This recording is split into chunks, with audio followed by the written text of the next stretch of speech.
ममता मिश्रा जी। हाँ जी। पूज्य गुरुदेव, आपके चरणों में कोटि कोटि प्रणाम। महाराज जी, मैं ऐसा कौन सा कर्म करूं जो मेरे पति को परमात्म तत्व की प्राप्ति हो और उनके प्रति समर्पण का भाव हो उनका? सबसे बड़ी बात है प्रेम। अगर हमारे हृदय में अपने पति के प्रति भगवत भावना और भगवान के नाम में प्रेम, भगवान के चरणों में प्रेम, तो हम कुछ भी कर सकते हैं। देखो, पति में भगवत भावना करके अपने पातिव्रत धर्म से स्थित माता अनुसुईया जी ने भगवान श्री हरि, ब्रह्मा और देवादिदेव महादेव जी को 6 महीने का बालक बना दिया। पातिव्रत धर्म में बहुत बड़ी सामर्थ्य है। यदि अपने पति के अनन्य होकर उसमें भगवत भावना की जाए तो पति को भी भगवत प्राप्ति करा सकती है और आप खुद भगवत प्राप्त हो सकती हैं। धर्मराज जी से अपने पति को वापस ले लिया, ऐसा आज तक कहीं प्रमाण नहीं मिला किसी और के लिए।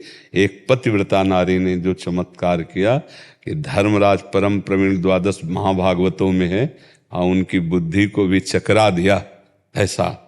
ऐसा महान तप है पातिव्रत धर्म। पर वो आज कलिकाल का ऐसा प्रभाव बढ़ रहा है कि आजकल नए बच्चे इन सब धर्म की बातों को तो कुछ समझ ही नहीं रहे हैं। तो आप अपने पति में भगवत भाव का दृढ़, मेरे पति मेरे साक्षात भगवान, ऐसा भाव करके, और जो नाम जप करो अपने पति को प्रदान करो, जो चाहो कर सकते हो। अपने पति को भगवत प्राप्त करा सकते हो, अपने पति का भगवत स्वभाव कर सकते हो। तप में, भजन में बहुत बड़ी ताकत है।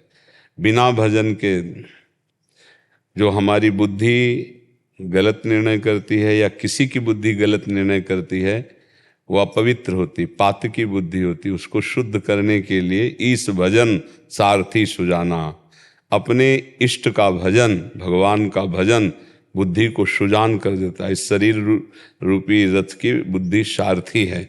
अगर सारथी ठीक हो तो रथ सही जगह जाएगा। जो इंद्रियां हैं ये घोड़े हैं, मन है लगाम है, बुद्धि है सारथी है, जीव है रथी है। अब बुद्धि भ्रष्ट है, नाना प्रकार के कुमार्गगामी प्रवृत्तियों में बुद्धि फंसी हुई है। तो ना भगवत आराधना है, ना शास्त्र स्वाध्याय है, ना धर्म के आचरण है। इसीलिए साप कलह, अशांति, चिंता, शोक, भय से व्याप्त हो रहे हैं। तो अगर किसी को भी ठीक करना है तो उसकी बुद्धि ठीक होनी चाहिए।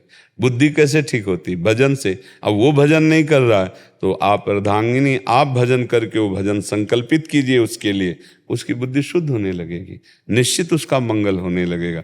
पर भजन किस कोटि का कितना है और उसका पाप कितना है, इससे समय लग सकता है। तो कभी अरुचि ना करे भजन में और अश्रद्धा न करे फल में कि अभी तक तो बुद्धि की बदली नहीं, इसका मतलब क्या नाम जप में सामर्थ्य नहीं है क्या? ऐसा ना सोचना, क्योंकि पाप का जब तक पूर्ण नाश नहीं होगा तब तक बुद्धि पवित्र नहीं होगी। इसीलिए पतंजलि जी कहते हैं, सातु दीर्घ काल निरंतर सत्कार सेवितो दृढ़ भूमि। दीर्घ काल तक निरंतर यदि नाम जप किया जाए तो हमारी श्रद्धा, हमारी निष्ठा दृढ़ हो जाएगी और नाम जप से सब हो जाता है। जिसकी भी बुद्धि चाहो, चराचर जगत को पावन करने वाले महात्मा हुए वो नाम जप से ही। सा तरति सा लोकांत। आप तो केवल अपने पति की बात कर रहे हैं, संत जन तो लाखों लोगों का उद्धार कर देते हैं। मम भक्ति युक्तो भुवनम पुनातु।